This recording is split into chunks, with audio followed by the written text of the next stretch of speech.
Olá, boa noite a todos. Boa noite, Abel. Boa noite. Primeiramente, agradecer, mais uma vez por você estar nos apoiando aí nesse trabalho de divulgação da doutrina espírita, tá bom?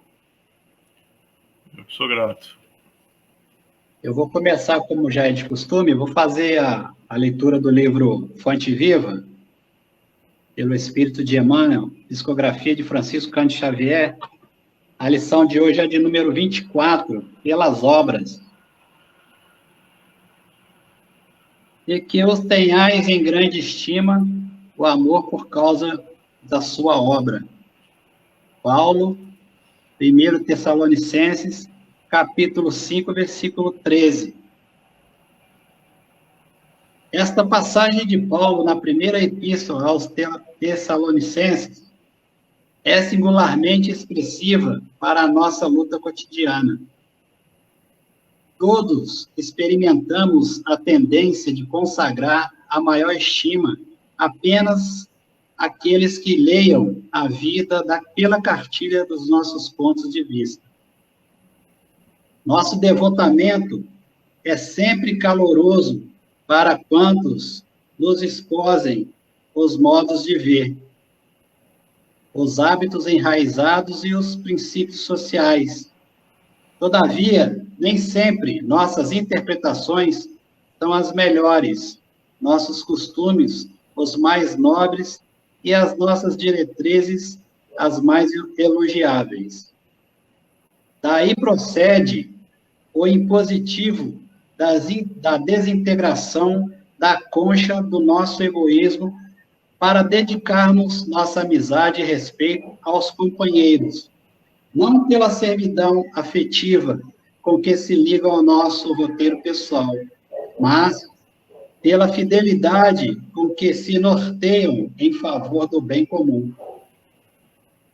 Se amamos alguém, tão só pela beleza física, é provável encontremos amanhã o objeto de nossa afeição a caminho do monturo. Se estimamos em algum amigo apenas a oratória brilhante, é possível esteja ele em afetiva mudez dentro em breve. Se nos consagramos a determinada criatura só porque nos obedeça cegamente, é provável estejamos provocando a queda de outros nos mesmos erros em que temos incidido tantas vezes. É imprescindível aperfeiçoar nosso modo de ver e de sentir, a fim de avançarmos no rumo da vida superior.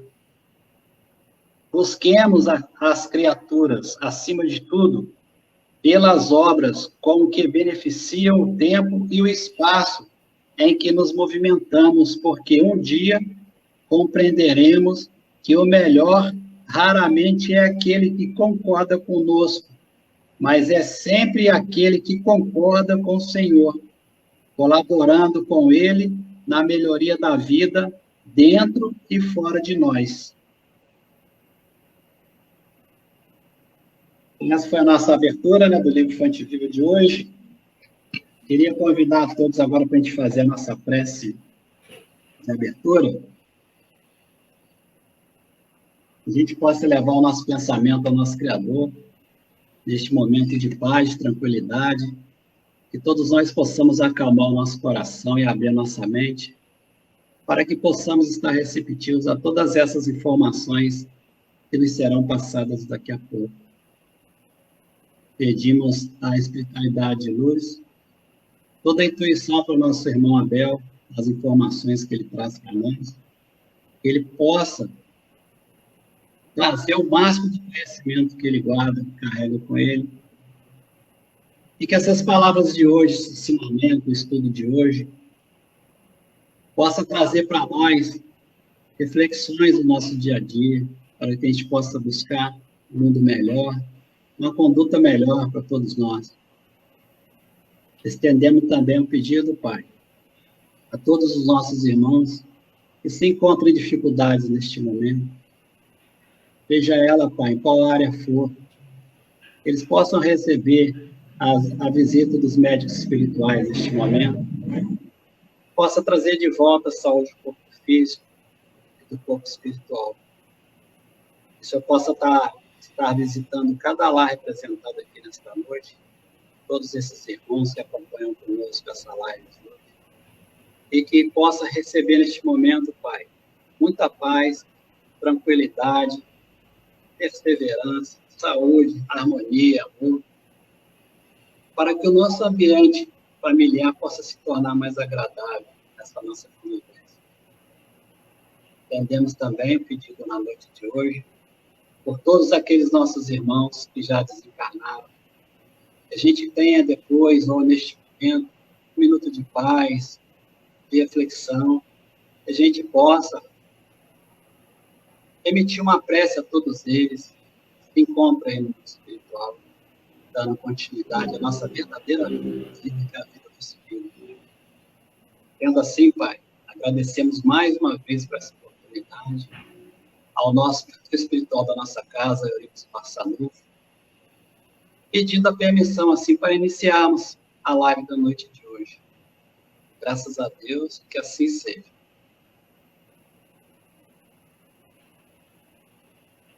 Daqui a pouquinho retorna, Bel. Fica à vontade. Ok, obrigado, viu? Boa noite, meus irmãos, minhas irmãs. É um prazer estar de volta nesta casa de Eurípides, em Volta Redonda, Rio de Janeiro. Estamos aqui bem distantes, mas o coração está irmanado a todos que aqui se fazem presentes e aqueles que nos ouvirão mais tarde.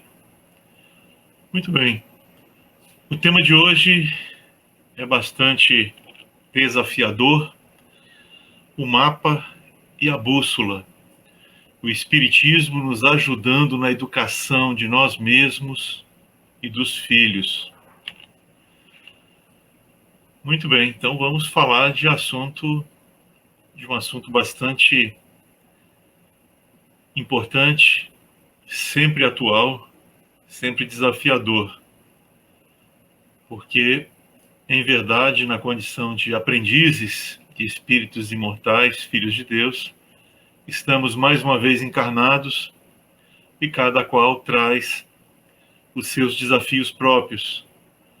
Todos trazemos, mas trazemos conosco o nosso planejamento reencarnatório e neste planejamento, neste plano de curso, nós temos alguns itens, nós temos alguns problemas a enfrentar. E é por isso que aqui estamos reencarnados mais uma vez, para que consigamos avançar em nosso aprendizado rumo ao infinito das nossas realizações espirituais. Nós sabemos que um dia seremos espíritos perfeitos, tanto quanto possível seja ser perfeito. Dizem que só Deus é perfeito e que nós vamos sempre tentando nos aproximar dessa perfeição. Muito bem. E como é que isso se dá? Nós estamos, então, neste movimento de nascer, renascer há muitos e muitos milênios. E é claro que estamos ainda bastante distantes, porque não temos ainda o domínio sobre nós mesmos. Nós somos, como dizemos no movimento espírita, nós somos seres imperfeitos, somos espíritos às voltas com muitos vícios morais, e estamos aqui para nos ajustarmos com a lei, nos redimirmos, enfim, resolvermos as questões pendentes com o nosso passado espiritual, para avançarmos mais livres, mais pacificados, rumo ao futuro que haveremos de construir. Agora nós precisamos ter muita clareza que o Espiritismo realmente nos fornece um mapa muito preciso, muito detalhado de como podemos nos movimentar durante a nossa encarnação para atingir os nossos propósitos. O Espiritismo, como doutrina, nos traz realmente uma série de meios, de recursos, para que nós consigamos crescer, amadurecer, nos desenvolver como pessoa. Muitos vão dizer: ah, mas só o conhecimento pode nos ajudar? Sim, o conhecimento é um dos itens necessários, mas é claro que ao lado do conhecimento nós temos que ter a prática, nós temos que fazer a nossa parte. Então, nós temos que nos afastar do que antigamente, brincando, se dizia, daquelas pessoas que se tornavam espíritas e adoravam ler e não passavam disso. E aí chamavam essas pessoas, nos meus tempos de mocidade, de espíritas de pijama. Pessoas despreocupadas, que adoram a literatura espírita, que se instruem, mas que não passam disso.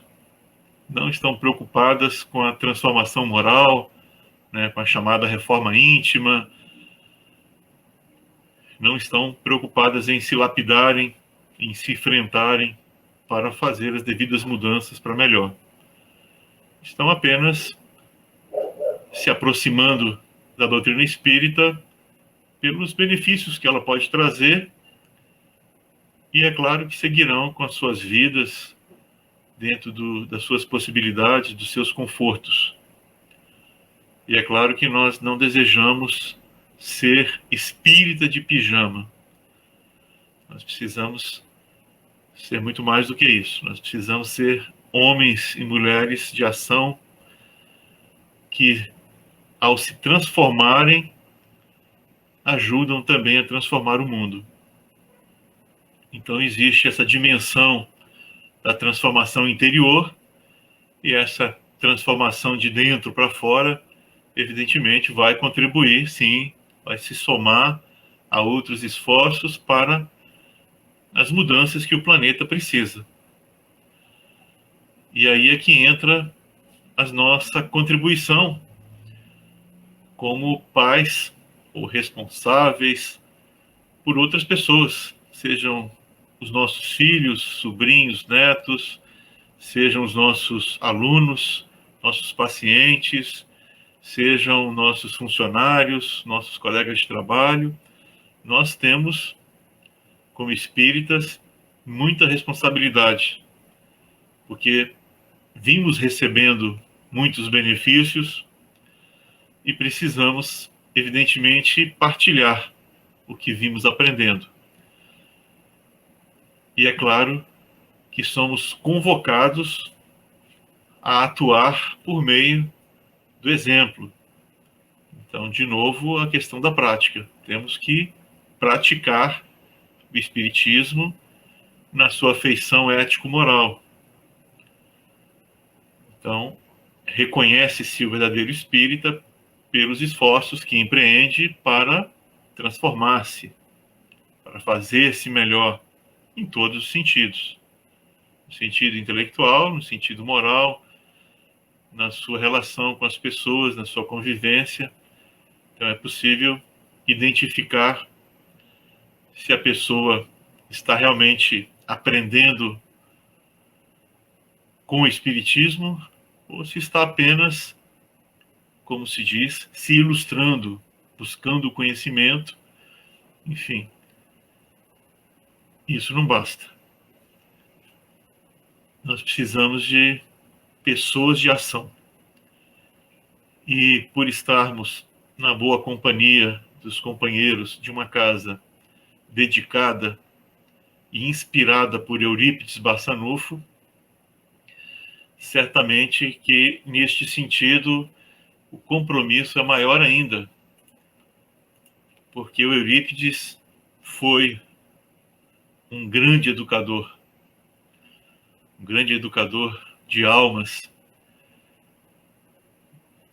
Foi uma pessoa que marcou a vida de milhares de outras pessoas. E nós já até fizemos uma palestra sobre a vida e a obra de Eurípides Barçanufo.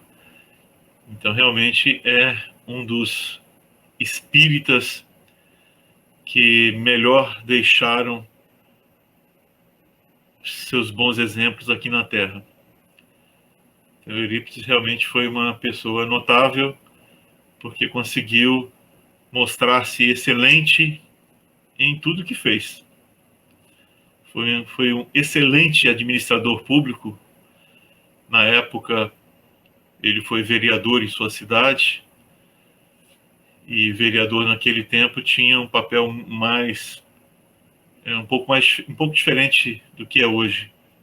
Os vereadores tinham um poder muito mais próximo, né, do chamado poder executivo. Então, eles realmente auxiliavam o prefeito a administrar. E Eurípides foi presidente da Câmara. Então, hoje é reconhecido o seu trabalho, tudo que ele conseguiu levar de benefício como gestor público para Sacramento, no sul de Minas, como sabemos.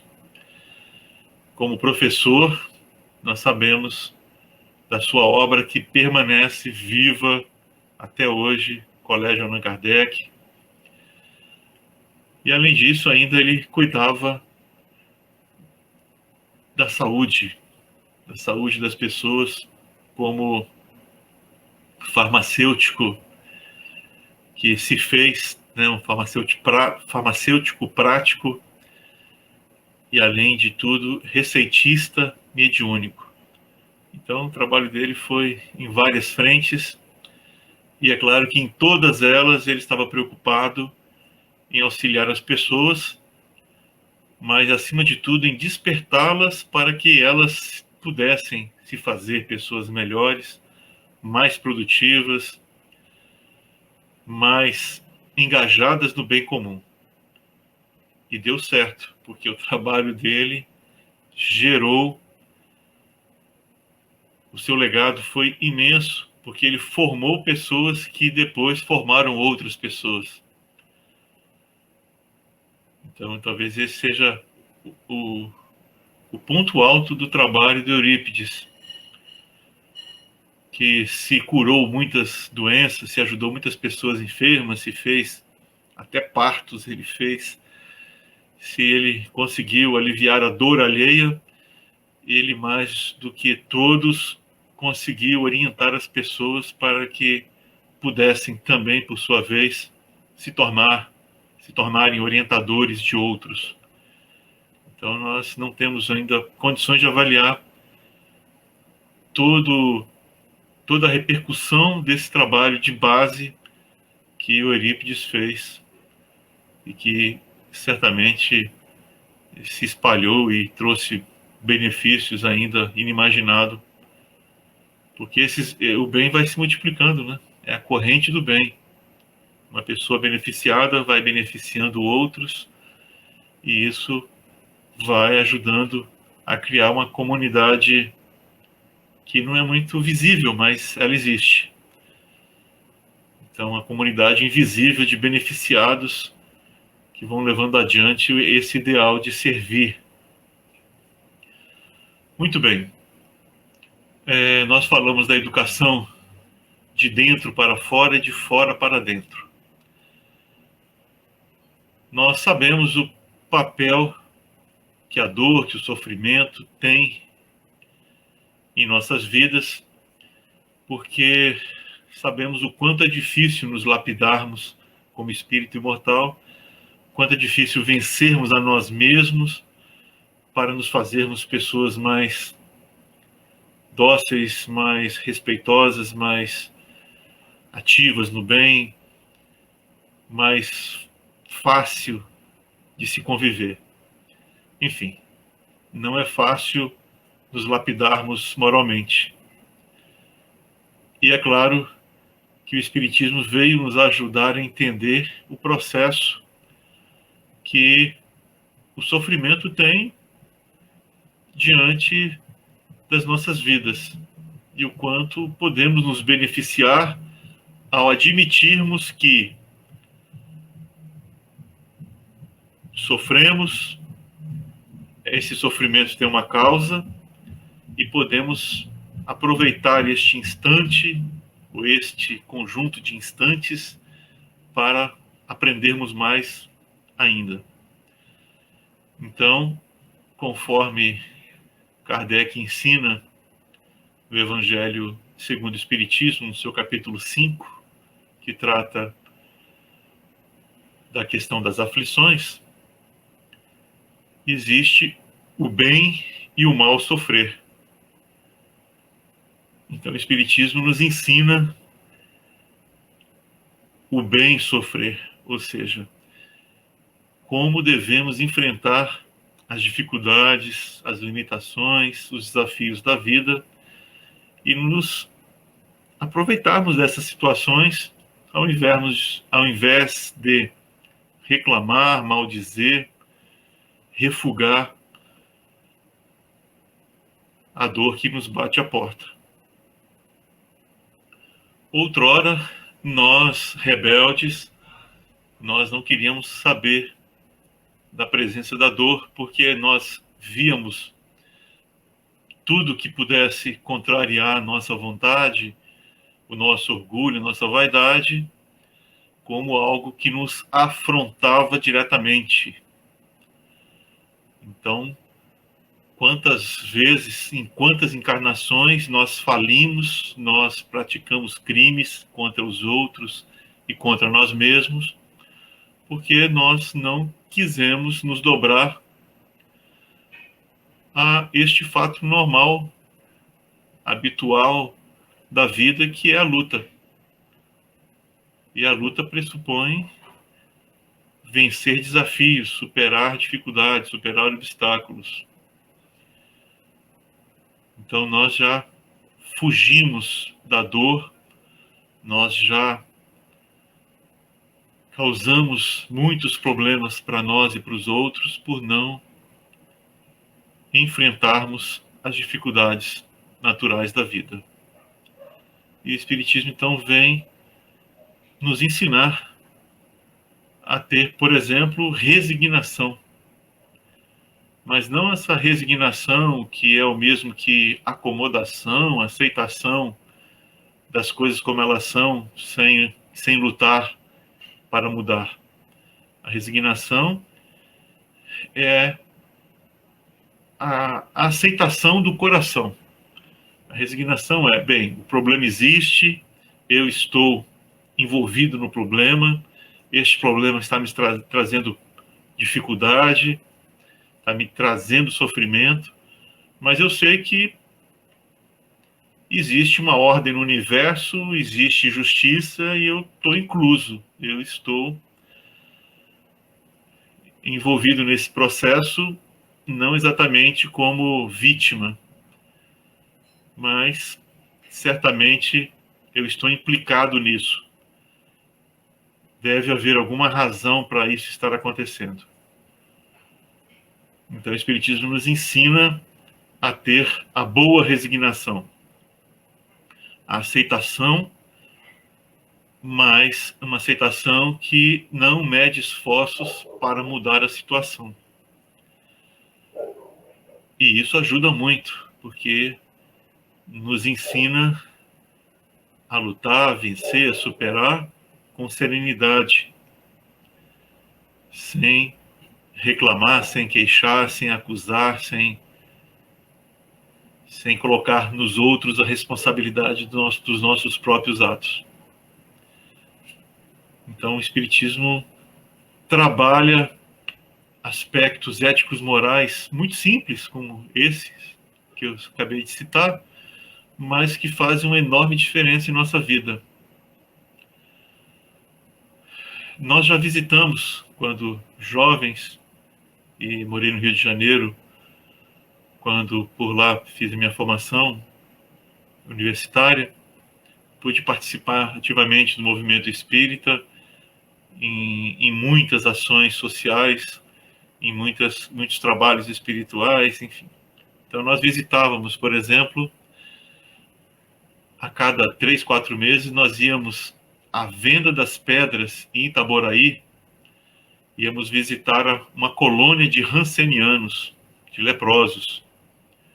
Então, ia a equipe do Centro Espírita Casa de Jesus e outras pessoas que se afinavam com aquela tarefa. E era uma festa espiritual, assim, gigantesca, porque a gente saía de manhã e voltava à noite. Era o domingo todo dedicado a essa visita extensa e de profunda convivência e troca humana. E lá, nesta colônia, nós víamos o fator sofrimento muito de perto, porque para aqueles que reencarnaram no Brasil como rancenianos, como leprosos no século XX, né, não foi nada fácil conviver com essa doença. Ela trouxe muitos desafios para milhares de pessoas e famílias.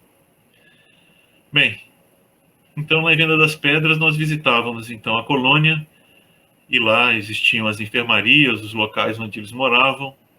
Íamos com violão, cantávamos, fazíamos oração com os enfermos, com os internos.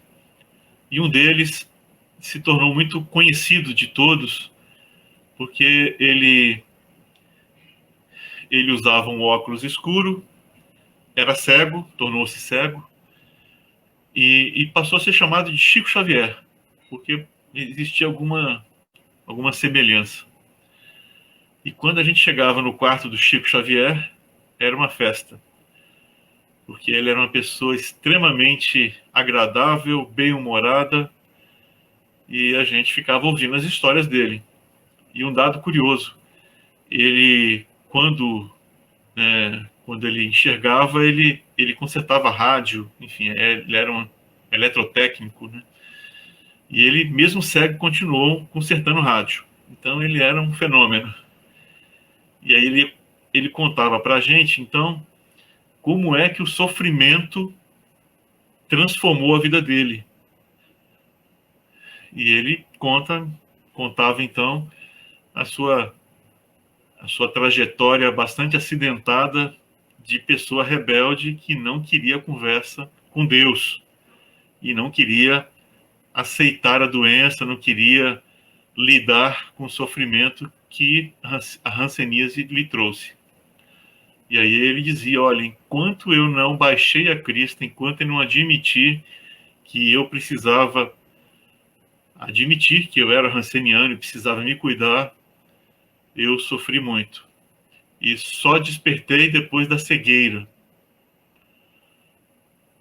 Então, para nós era momento de muita alegria ver ali uma pessoa que conseguiu transformar o limão em limonada, que conseguiu reeducar-se, conseguiu compreender que a dor, que o sofrimento, que a limitação vem para nos despertar, para nos lavar a alma com o sabão do sofrimento. Mas é claro que nem todos conseguem entender, compreender e aproveitar estas situações vexatórias, limitadoras, constrangedoras. Nós estivemos também num outro dito leprosário, o Curupaiti, em Jacarepaguá, e lá nós conhecemos outra grande figura, muito alegre, que era o Cabrinha, mas um vizinho seu de quarto era a figura mais amarga que nós já conhecemos na condição de enfermo. Um homem extremamente revoltado, o que contrastava intensamente com o seu vizinho, o Cabrinha, que era uma pessoa doce, amável, alegre, que havia conseguido vencer-se mas aquele outro companheiro era de uma amargura, de uma revolta terrível. Ele não queria saber de conversa com a dor, não acreditava em Deus, enfim, ele vivia amargamente a sua experiência, com muita amargura no coração. Então, o Espiritismo tem essa proposta de nos fazer pessoas melhores, pessoas que vençam o egoísmo, o orgulho. E é claro que não é fácil. Não é fácil porque nós trazemos muitas dores na alma, muitos espinhos cravados no coração, muitas más paixões de outras vidas. E a verdade é que nós temos uma imensa dificuldade de lidar com essas questões de natureza ético-morais, com essas questões comportamentais. Porque é fácil ser um bom profissional. Há pessoas que são excelentes profissionais, mas péssimas pessoas. Há pessoas que são muito inteligentes e sabem se utilizar da inteligência para conquistar posições privilegiadas no mundo. Mas são pessoas extremamente difíceis de conviver.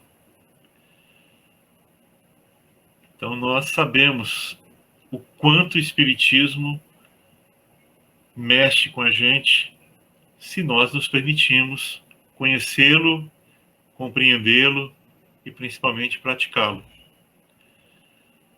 Então, na minha experiência, ao longo desses 40 anos como espírita, eu fui convidado a fazer a minha transformação moral. Comecei aos 17 anos, no interior de São Paulo, e no centro, na Casa dos Espíritas, lá em Lins, eu recebi uma orientação espiritual. Havia um trabalho de psicografia na casa, e me recomendaram a leitura de uma obra que me chamou a atenção. Era uma obra muito simples, pequenos contos reunidos num livro pequeno, chamado Bem-aventurados os Simples. Então, chegava para mim o convite para o início da jornada. Mal sabia eu que teria que enfrentar o velho homem, o orgulhoso patrício romano, o orgulhoso legionário de César do passado, enfim, entre outras notícias que eu tive de encarnações minhas. Então eu tive que desbastar as várias facetas do orgulho para me fazer uma pessoa melhor. E não foi simples nem fácil, como não é para ninguém. Mas a doutrina espírita vai aplanando os caminhos, vai tornando as coisas mais fáceis. E é claro que ao começarmos a agir, ao nos candidatarmos a esse trabalho de lapidação interior, vamos encontrando ao longo do caminho os nossos mestres. E não tardou para que esses mestres chegassem até mim. Eu mudei para o Rio de Janeiro para fazer faculdade, e lá eu ingressei no Centro Espírita Casa de Jesus, em Benfica, e lá foi minha grande escola, a escola da humildade. E começou quando eu pude perceber o contraste que havia entre o moço universitário, que sabia, que dominava as letras, e ao mesmo tempo não sabia comentar uma passagem de um livro espírita. porque ele não conseguia sair da letra. Então, começou o choque aí. Eu convivia com pessoas muito simples e muito sábias, modestas e grandiosas de coração. E aí eu fui vendo que o meu conhecimento não valia muita coisa, que ele era limitado por si só, porque eu não tinha grandeza nenhuma em mim, obviamente. E aquele conhecimento que eu trazia do banco escolar não tinha muito valor, porque não estava carregado de vida. Então eu tive que aprender. E aprendi com a tia Salete, aprendi no Morro do Tuiuti com a tia Floripe. A tia Floripe foi uma das grandes mestras da minha vida. Era uma mulher forte, corajosa, intrépida. Nunca vi tanta fé numa pessoa. Que ela cuidava dos filhos, teve 7 filhos, muitos netos, e vivia entre a pobreza e a miséria. Não tinha renda e nunca lhe faltou nada. Ela conseguia manter a família em doações. E um dia ela me falou: Abel, eu acordo de madrugada e me apego a Jesus e peço para que em mais um dia eu tenha condições de ajudar a manter vivos meus netos, os meus filhos. E ela disse que nunca faltou nada, porque a cada dia chegavam os recursos necessários. E ela era benzedeira, e ela cuidava das crianças, acolhia todos que chegavam à sua porta. Ela multiplicava os bens que recebia e auxiliava a todos. E eu pude ter essa mestra, e às vezes eu passava na casa dela, voltando da casa de Jesus, à noite, cansado. Eu emendava o trabalho da evangelização com a reunião mediúnica. E aí um dia eu passei por lá e disse: tia, tá tudo bem por aí? E ela: tudo bem, meu filho, e você? Eu tô um pouco cansado. Aí ela: meu filho, eu sei o que que é. Você acabou de subir o escadão, né? Falei: pois é. Aí ela disse: meu filho, quando eu lavava roupa, quando meus filhos eram pequenos, eu subia esse escadão com uma trouxa de roupa na cabeça. Quantas lutas! Eu sentia fome e tinha que beber aguardente para aguentar, lavar roupa, passar depois e entregar para os meus clientes. Aí eu falei: tia, para com isso. A senhora está exagerando aí. Tá bom, já não estou mais cansado, não. Então, essa grande pessoa, essa grande mulher, me ensinou muito. E aí nós começamos a fazer o evangelho no lar, na casa dela. E uma coisa interessante, ela tinha uma intuição fantástica. Eu lia trechos do Evangelho segundo o Espiritismo, e nós sabemos que a linguagem não é muito simples, as pessoas sem muita formação escolar têm dificuldade no início. E eu lia e pensava comigo: meu Deus, ela não vai entender, vou ter que traduzir tudo isso numa linguagem mais simples para ela poder comentar. Mas nada. Não sei como ela conseguia entender, e ela ia nos pontos-chave do que era lido, do que era apresentado, e aí comentava, trazia exemplos da sua vida. Enfim, olha aí o meu aprendizado, a minha escola de humildade, porque é natural que tenhamos que enfrentar o nosso orgulho, o nosso egoísmo, isso que o Espiritismo nos ensina. Já falando agora do mapa, nós passamos milênios e milênios na condição de aprendizes no mundo primitivo. E quando estávamos lá no mundo primitivo, nós éramos guiados mais pelo instinto e pelas sensações do que propriamente pela razão e pelo sentimento.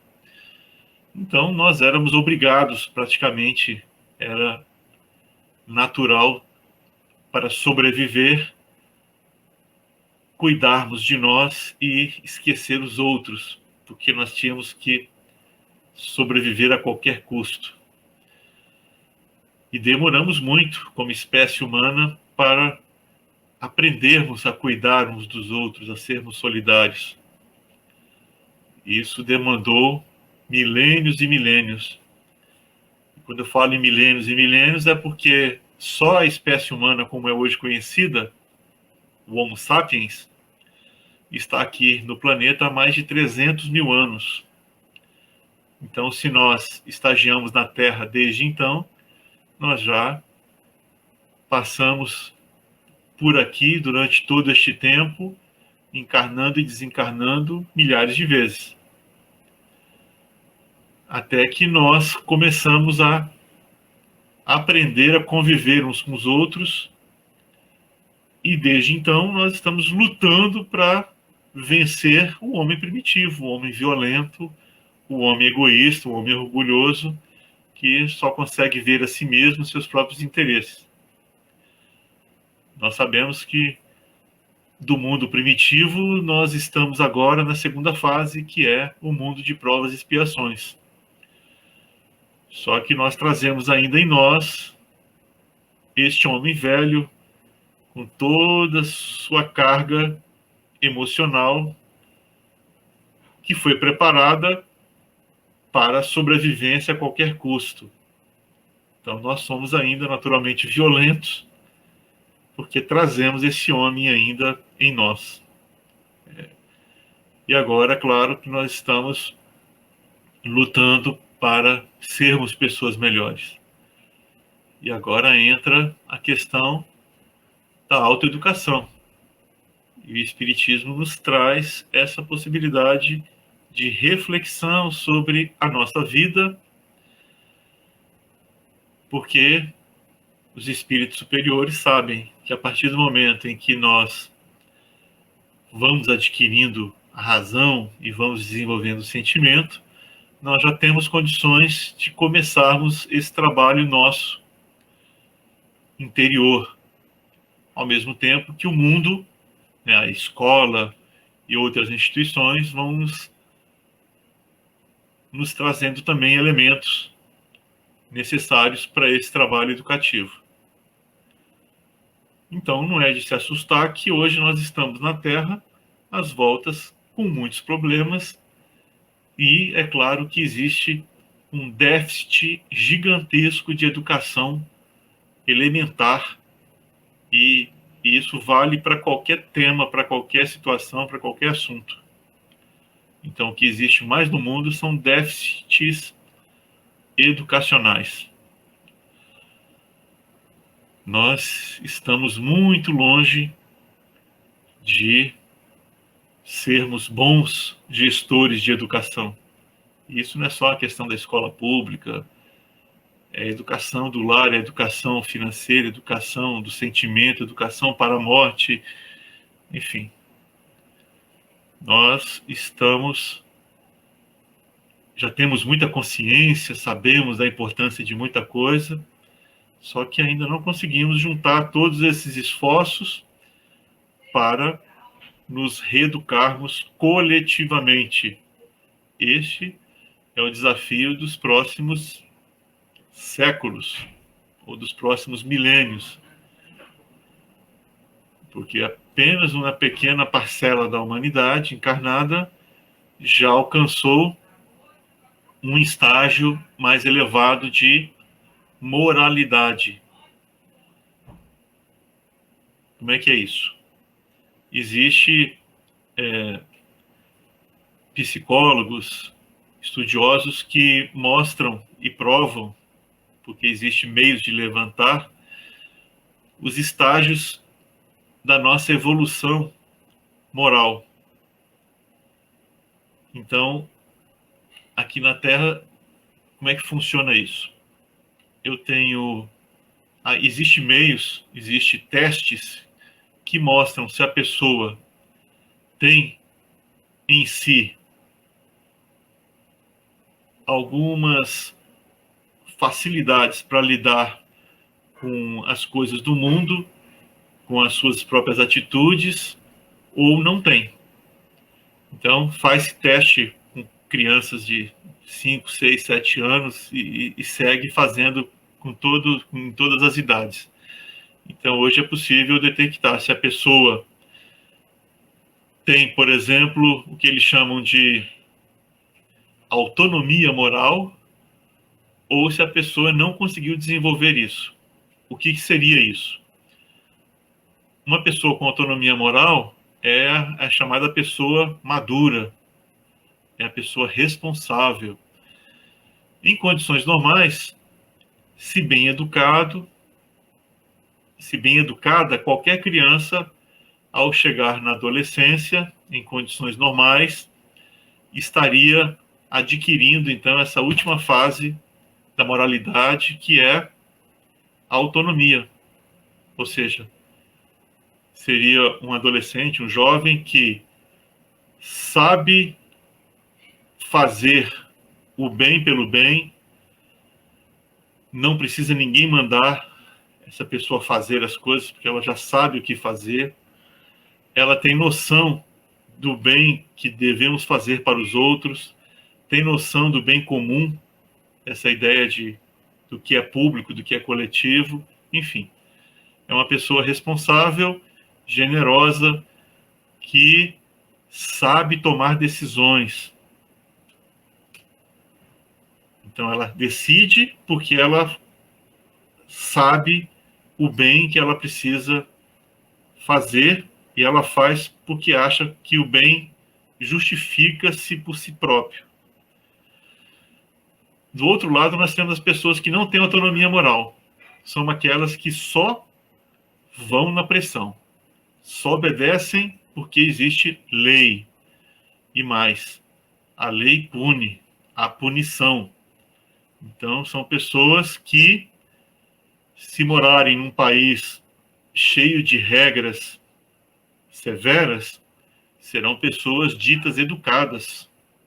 Mas, na verdade, elas não são educadas, porque se permitirem que elas venham a agir sem a presença de nenhuma autoridade, elas não farão o que é necessário fazer, o que é legalmente obrigado a fazer.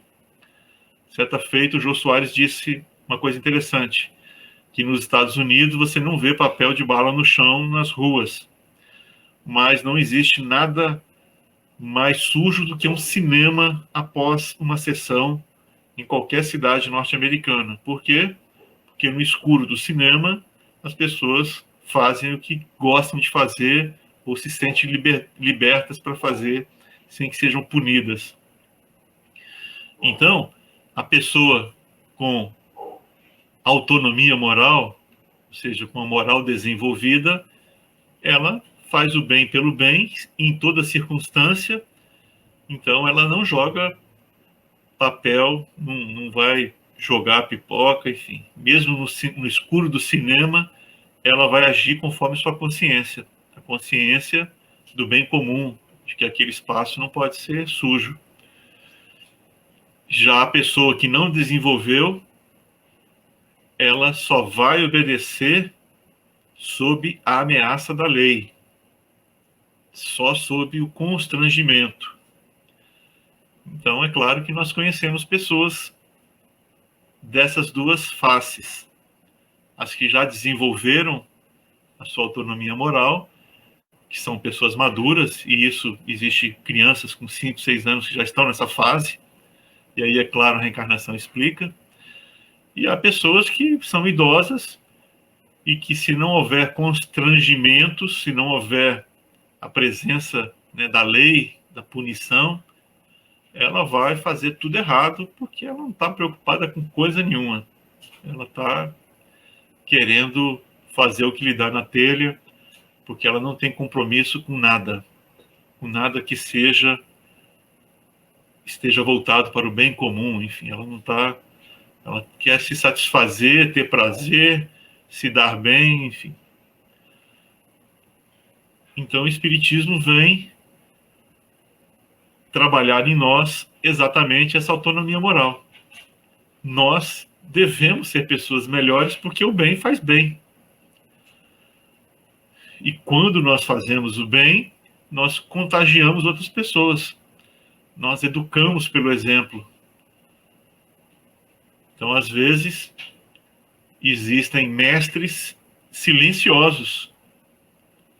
Tem pessoas que educam simplesmente pelos seus atos, pelo conjunto de ações, atitudes que elas desenvolvem, não dão lição de moral, não ficam ensinando nada, mas as suas vidas por si só já são elucidativas, já são instrutivas, porque obviamente nem todo mundo tem o mesmo perfil, né, de professor, de comunicador. Então tem pessoas que conseguem educar pelo exemplo, silenciosa e discretamente. E no plano das nossas relações mais próximas, mais cordiais do coração, nós devemos educar, obviamente, pelo exemplo prático do dia a dia. Então, pai tem que participar da vida dos filhos, pai tem que ser responsável pela sua casa, pela convivência com o seu par, com a sua parceira, enfim. A mãe tem que cuidar do que lhe deve, do que lhe cabe, enfim. Então, como pais, como mães, como não importa aí as classificações, se nós queremos conviver em família, nós temos que efetivamente fazer a nossa parte. E volto a dizer, não é fácil, não é simples, mas o Espiritismo nos traz o mapa e a bússola. O mapa é esse conjunto de conhecimentos que o Espiritismo nos traz, de natureza científica, filosófica e ético-moral, e que ajuda-nos a remodelar nossas vidas. Porque as novas ideias, novas concepções que o Espiritismo nos traz, muda a nossa vida. Porque as ideias movem o mundo, dizia Victor Hugo. Então, basta ver, por exemplo, a concepção de Deus que o Espiritismo nos traz. Qual é a concepção de Deus? O que é Deus? Está lá na questão número 1. Nós já sabemos, até de cor, causa primária de todas as coisas, inteligência suprema, mas acima disso, Deus é soberanamente justo e bom. E a sua misericórdia nos dá a oportunidade sempre de nos refazermos a despeito das nossas más ações. Então, a crença nesse Deus soberanamente justo e bom e misericordioso transforma nossas vidas. Porque nós vamos ter a certeza de que sempre teremos oportunidade de refazer nossa vida. Vamos reencarnar quantas vezes forem necessárias para apagar da nossa consciência os nossos crimes, nossas falhas, nossos erros, nossos equívocos. E precisamos ter essa certeza, que vez ou outra nos é revelado o que somos, o que fizemos, e nós nos assustamos com essas informações. Certa feita eu acordei, um mentor estava me contando o que eu havia praticado numa outra encarnação, e eu então disse a ele que eu gostaria de ver o que tinha acontecido de verdade para eu poder ter uma noção mais clara do meu ato. E ele disse: não, meu filho, você durante muito tempo só poderá ler sobre o que você fez. Você não suportaria se você recordasse. Então veja só a minha condição, a nossa condição. Somos criminosos anônimos em recuperação. Então nós temos o dever de nos vigiar, de nos cuidar, de nos transformar para melhor todos os dias. Então essa concepção de Deus, só isso já basta para a gente ter força, porque Deus sabe esperar o despertar e o crescimento dos seus filhos. Deus tem paciência infinita e investe, e nos auxilia, e nos dá moratória, e nos dá empréstimo, e tudo faz para que nós tenhamos condições de prosseguir, cada um de nós, em nosso aperfeiçoamento constante. Então nós temos o dever de buscar neste mapa, neste imenso mapa que é o conhecimento espírita, tudo o que for necessário para a nossa vitória sobre nós mesmos. Precisamos vencer o homem velho. Precisamos vencer todas as facetas destes dois monstros, né, que Kardec tão bem descreveu em obras póstumas, que é o orgulho e o egoísmo. Precisamos crescer, nos tornarmos pessoas melhores, porque assim nós vamos ajudar a fazer um mundo melhor. A nossa transformação afeta, por vezes, milhares de pessoas. E, às vezes, nossos pequenos atos geram consequências positivas e imprevisíveis para o bem. Tempos atrás, eu me encontrei com um ex-aluno. Eu, aqui em Rondônia, militei na educação por uns 10 anos e calculo ter passado por mim uns 4, 5 mil alunos. E um dos alunos me encontrou na padaria. Eu havia dado aula para ele no primeiro semestre do curso que ele fez. Metodologia científica. Eu ensinava eles a lerem, a escreverem, a interpretarem, a montarem projetos de pesquisa, artigo científico, enfim. Mas, acima de tudo, eu conversava, interagia. E ele disse para mim: professor, quero dizer para o senhor que você marcou muito a minha trajetória profissional, a minha vida, porque as suas aulas foram muito importantes na minha formação. Eu fiquei, meu Deus, olha aí que coisa boa. Então nós podemos fazer muito, nós temos o dever de fazer muito em favor do próximo. E é claro que tudo que fazemos de bem para os outros, já estamos nos beneficiando com esse bem que conseguimos movimentar. É como aquela história, né? Quem primeiro se beneficia com a luz acesa é quem acende a luz. Então, acendamos a nossa luz. Temos muito que doar. Temos muito conhecimento dentro de nós. Precisamos fazer a nossa parte, sair ao mundo e aprender a conviver bem, a fazer tudo que for necessário para o bem-estar do outro. Enfim, cada um vai achar o seu caminho, vai encontrar no Espiritismo o mapa e a bússola. A bússola é exatamente os ensinamentos de Jesus. As lições do Mestre é a nossa bússola permanente. E é claro que precisamos não só ler o que Jesus nos deixou e depois foi tão bem interpretado pelos espíritos superiores. Só Emmanuel nos legou aí uma maravilha de obras sobre o Evangelho, mas nós precisamos trazê-lo para próximo de nós, precisamos senti-lo como o irmão mais velho, o mestre, o amigo. Precisamos sentir Jesus. É preciso essa proximidade mesmo. Então, façamos essa nossa busca. Vamos entender Jesus, sentir Jesus e vamos trazer então essa bússola para próximo do nosso coração. A bússola do Evangelho é para nos guiar a cada instante e vamos então, em sintonia com ele, saber decidir, saber tomar a melhor decisão, saber fazer a melhor escolha.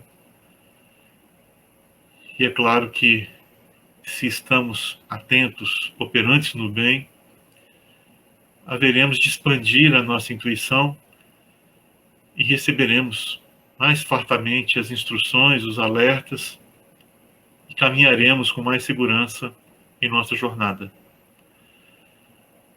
É isso, meus irmãos, que Deus nos abençoe.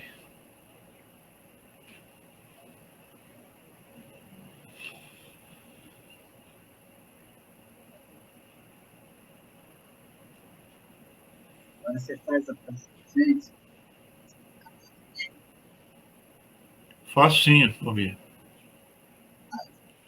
Vamos agradecer a Deus, nosso Pai, a Jesus, o Divino Amigo, a espiritualidade amiga, aos nossos mentores e amigos e familiares, que neste dia dedicado aos finados, nossos corações irmanados entre os dois mundos, que nós agradeçamos pela bênção da vida, pelas oportunidades que temos a cada instante, do aprendizado, da renovação, da conquista da paz.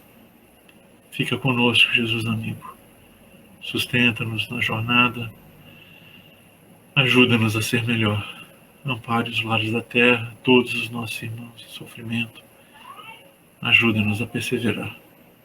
Fica conosco, hoje e sempre.